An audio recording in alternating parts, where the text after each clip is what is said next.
7000 साल पहले श्री राम अवतरित नहीं हुए थे।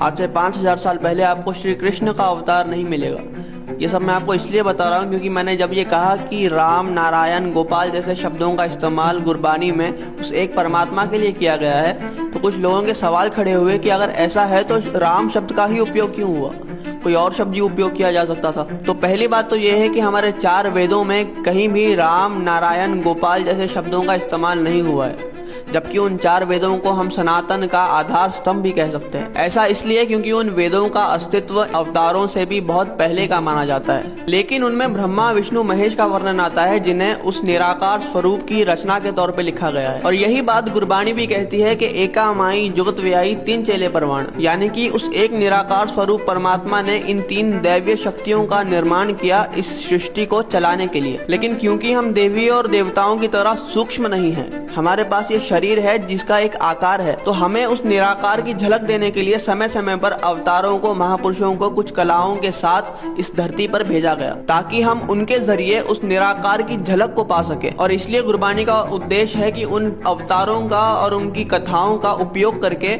हमें उस निराकार से जोड़ा जा सके। इसलिए जब आप गुरबानी में राम, नारायण, गोपाल जैसे शब्दों को पढ़ते हो या उन कथा कहानियों को पढ़ते हो जो उन अवतारों से रिलेटेड है, तो इसका मतलब ये बिल्कुल नहीं है कि गुरबानी में उन अवतारों को पूजा जा रहा है। इसका मतलब ये है कि हमें उन दैवीय शक्तियों के जरिए उस निराकार से, उस परमात्मा से जोड़ने की कोशिश की जा रही है। और ये वही निराकार स्वरूप परमात्मा है जिसे हमारे वेद, पुराण बार बार दोहराते रहते हैं। इसलिए अगर आप उस निराकार स्वरूप को कृष्ण कहकर, राम कहकर, अल्लाह कहकर, वाहिगुरु कहकर बुलाते हो तो इसमें कुछ गलत नहीं है। लेकिन अगर आप ये बोलोगे क्योंकि हम इस नाम से बुलाते हैं तो सारी दुनिया को भी इसी नाम से बुलाना पड़ेगा, तब इस अद्वैत से द्वैत का निर्माण होगा और हम एक दूसरे की मान्यताओं को गलत साबित करने में अपना जीवन गवा देंगे। हाथ कुछ नहीं आएगा, क्योंकि चाहे आप उसे किसी भी नाम से, किसी भी स्वरूप में पुकारे, अंत में तो वह एक ही है।